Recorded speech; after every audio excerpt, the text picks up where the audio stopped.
Just wanted to let you guys know, since some of you guys were asking just about CJ. We just something typically we do in camp is just shut them down at times with their arms. So that's all that was. We were not. We're not.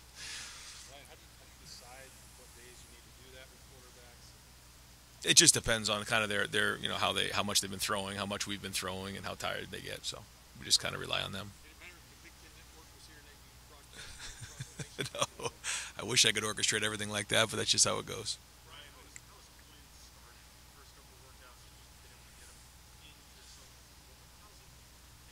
I mean, just learning where to go and where the locker room is and everything else.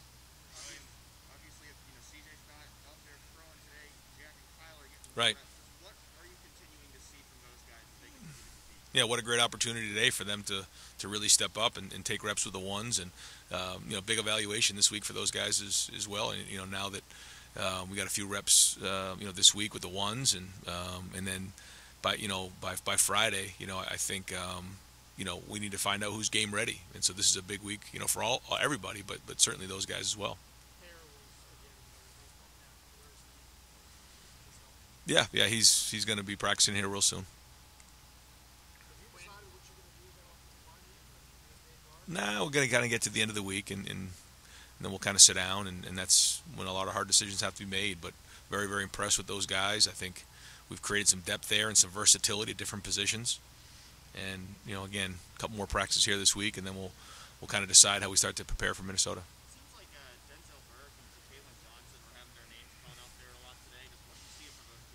Yeah, I don't know if Quinn, they got pictures of Quinn on the microphone, back in the office somewhere, but they get called out a lot. I don't know if it's for making plays or if they got blackmail on Quinn, but no, they've been making a lot of great plays. They've been, I got to give them a lot of credit. They've been challenging a lot of routes. It's been one of the more competitive preseasons we've had, and if you can cover Chris and Garrett and those guys, then you can have a lot of confidence. You can cover a lot of guys in the country. So I just like the competitive spirit of a lot of those guys back there.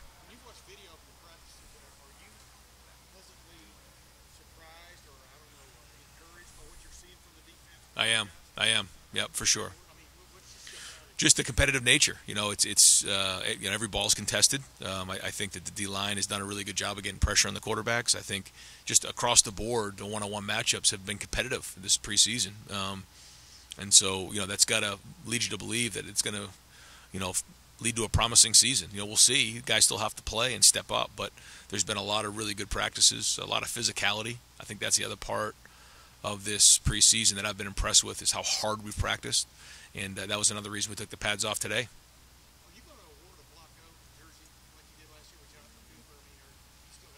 Yep, that's the plan. You gonna ask who it was? I'm not gonna tell you right now. Pretty soon, yeah, the next week or so, yeah. Right.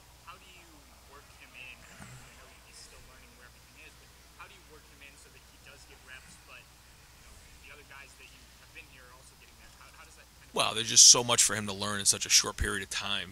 Usually we have months upon months of time to prepare them before they even step on the field. That's just got showed up and learning formations, learning everything like that. So it's just individual drills, and we keep him after practice and try to teach him the offense. But we're certainly not just going to throw him in there. I mean, that's not fair to him, and also it's not fair to the other guys. I mean, if he doesn't know where things are, he can get somebody hurt. So, but he'll pick it up quick, and he's learning. And I think the guys are doing a good job of helping him along because I think they understand this is a very unique situation.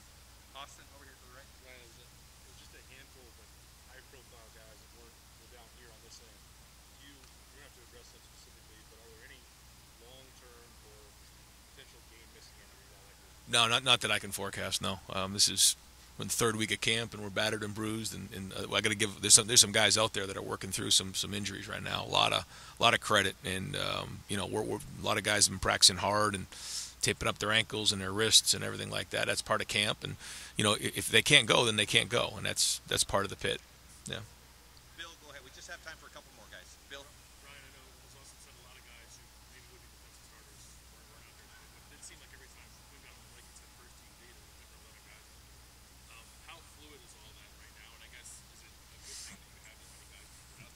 I think it's twofold. I think there is some depth being being built across the board on defense, but you also got to have your guys, and you got to have the guys that play, and eventually, someone's got to get out there and make it happen. So I think there's a couple things going on. I think one, there's depth being built, but also, by the end of the week, we got to find out who those guys are when we kick off the, against Minnesota in that first round, first play. Who's going to be out there, and who are we counting on? So I'm excited because I think we do have a lot of options there, and I think guys have practiced well. And last question over here, Nathan. There's been so much attention on this receiving core, these quarterbacks. What do you need out of a running back in this conference? I mean, the first thing with the running back is they have to take care of the football. So important in this first game that we take care of the football on offense. The second thing is, they have to run physical. Runs of 3 got to turn into 5 and 6. And the last thing is, how many guys can you make miss when it gets to the second level? What can you turn in? Can you turn good into great? Can you turn a gain of 7 into a gain of 80? And those are the things we're looking for in the run game. In the pass game, they got to be able to protect, be strong. I've been very, very impressed with our pass protection at running back. Really been solid. And then they, whatever they can do out of the backfield in terms of route running and pass catching is obviously important as well. Great, Coach. Thank you very much. All right, thanks, guys. Yep, you got it.